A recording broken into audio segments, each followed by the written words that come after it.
I've had so many conversations with clients where I'm trying to convince them, right? Upsell. This was back when we used to charge for analytics, trying to upcharge, or upsell.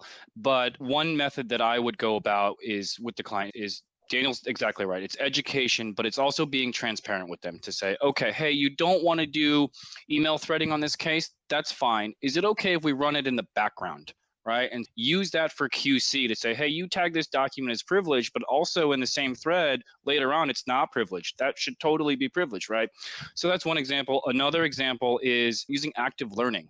I had a couple Mm. cases where I did this for where the client actually agreed. They said, okay, run it in the background. We're going to do what we're going to do. And so they said, we're done coding.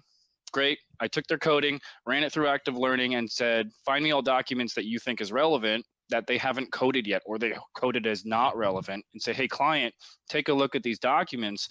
And more often than not, they missed something. Right. And so they became believers in that technology and started using it on every case. And I'll finish with this thing. I think the hesitation is the misconception that you're leaving documents on the table.